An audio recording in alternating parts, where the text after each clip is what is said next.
Cafe Canvas, brought to you by Sokos, the first NFT cafe in the UAE.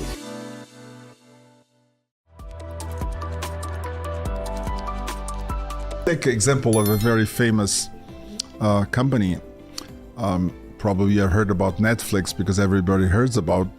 Who hasn't, yeah. But Netflix, if you really look at the original days, started as a company whose job was to mail you cassettes. You know, in the old days you have VHS. Yeah. I didn't know. That's very interesting to know. So the idea is you want to watch a movie, so you subscribe to a membership, and they mail you the movie you select. You keep it for 2 or 3 days, and you mail it back. So you can imagine the delays and the times. You have a catalog and so on.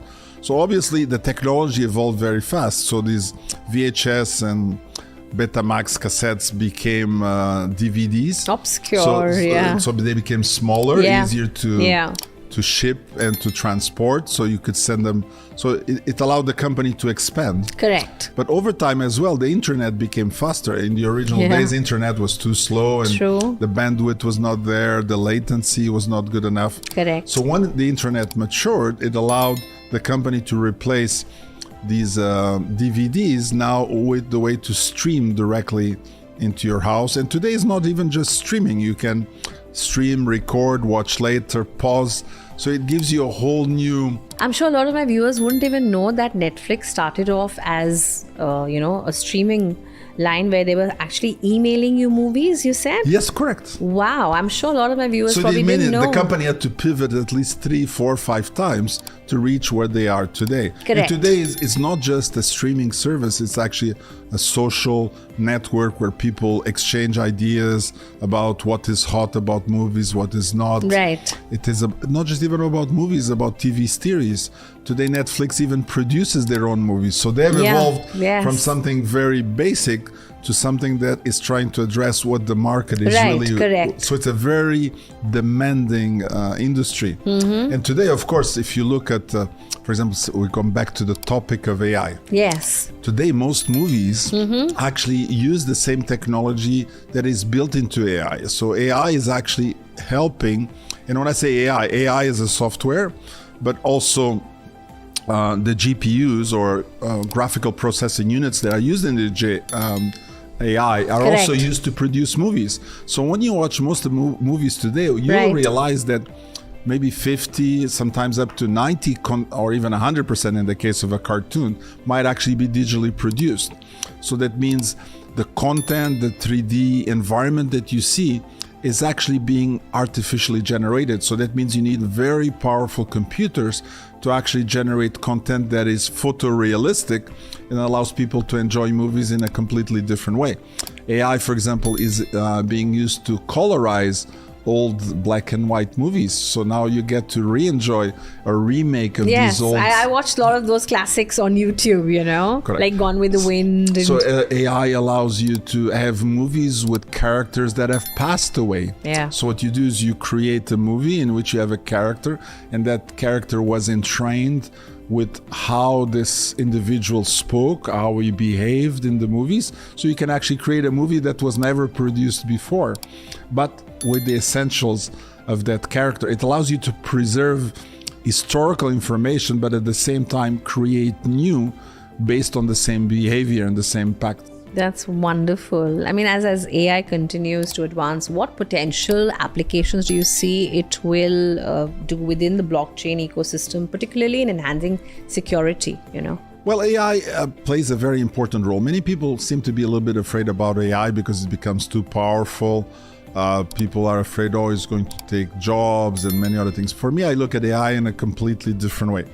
I see AI as kind of an accelerator and a co-pilot.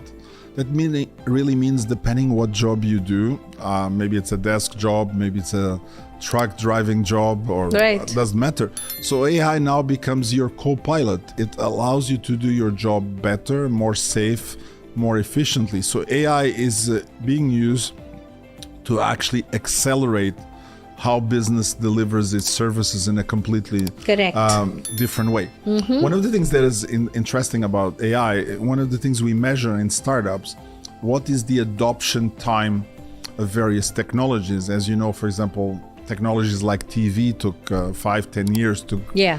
reach 100 million users. True. But one interesting technology was ChatGPT that was able to reach 100 million users in 2 months. So this is the most accelerated adoption of new technology that we have seen. And you're going to say, what made the difference? Definitely not AI was not the difference. What made the difference is that it made AI accessible to everybody. Even the grandmother can use AI. So it means it made a simple GUI interface, in this case, typing some text or asking a question and getting not just ads and some information that you could not understand and you had to look for it. You actually got a comprehensive, reasoned answer that you could actually read like an article or a book. And look at what ChatGPT is doing. It's sort of challenging people's education. I mean, you type in anything and it just gives you back so much, right? So it can be like a threat to normal people, right? These AI. For people that feel threatened, yes. Yeah. But in reality, no. ChatGPT is actually being used to pass some exams. I know, so yes. that means it has enough knowledge. The beauty that I see is not the existing ChatGPT, it's the future of what you can do with this technology. So for example, today ChatGPT is being trained with the information that's publicly available on the internet. Correct. So you can say this is kind of the memory of ChatGPT. So what is there is being used to train. So any content that is generated is only based on this and nothing else. Now imagine a company, any company, a marketing company, a truck delivering company, a art company, a cafe NFT like here, and you take all the data that this company has, only this data, nothing else, paper, documents, you scan it all in, and you create a chat GPT just for that organization. Then you make that chat GPT content available to all the employees of that organization. What does that really mean? That really means these employees now have a complete co-pilot with them. They have access to information they never had before. They can ask questions and get answers based on the information so you're creating a new conscientiousness. You're creating a new intelligence for that company, but it's based on what that company knows. So it allows that company to move faster, to move more targeted towards servicing their customers in a better way. That's it. Wonderful. Let's talk about your book. How did that happen? Actually, I have... And please tell our viewers, what is it called? The one is already written. It's called La face cachée du crédit. It's actually... that's the reason I didn't try that, because it's so French. French. It's Actually, French, right? it is French. It was written... Can you just tell me again? I'm going to try. La face cachée du crédit. I'm not I will try. translate this in English. Actually, I wanted to do it in English translation and adaptation. What does the English translation mean? It would be the hidden face of credit. And actually, exactly, it would be the hidden face of consumer credit. So it was actually a practical book, a practical business book for everybody about what is consumer credit. And consumer credit includes things like credit cards, loans, mortgages, historical information. And what this allows you to do is you as an individual, how you can benefit from the system.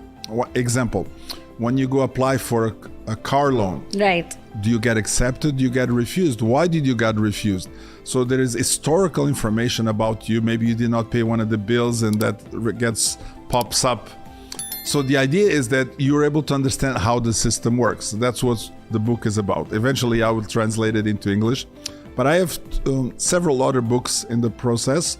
One is about 80-90% written. I just need to finalize maybe 1 or 2 more chapters. And it's about cybersecurity. But it's not a technical cybersecurity book. It's a practical cybersecurity book. I call it like my cybersecurity journey. And it is basically to empower normal individuals that don't know anything about cybersecurity to understand why cybersecurity is important. And how they can take measures to make their environment more safe and more... I consider cybersecurity a bit like safety belt for information. You understand? It's like when you drive a car today, people understand that... But in the old days, there was no seat belt in the cars, not too long ago. But today, the car that you drive not only has a seat belt, it has airbags, traction control, collision avoidance system, and so on, Everything, like you're equipped to drive. to make you safe. To make you so safe, correct. cybersecurity is exactly the same thing. So it's a combination of safety control mechanisms Correct. to allow you not to get into an accident with your information. That's a wonderful line. Talking about AI, George, I mean, how do you foresee AI, artificial intelligence, reshaping the industries here in this region, in the Middle East, in the coming years? First, I think in order to be able to answer that question, we have to understand what are the important industries in this area and this region. This region was primarily initially driven growth by oil and gas. Right. So this was good for 20, 30 years, but Right. eventually things have to change or Yeah. have to evolve. Yeah. So today, the region has moved from being just oil and gas to be a multifaceted region. So what are the key verticals that I think are evolving very fast? One is definitely education. So there's a massive population, so you need to give them the right skills. So applying AI to education is very important.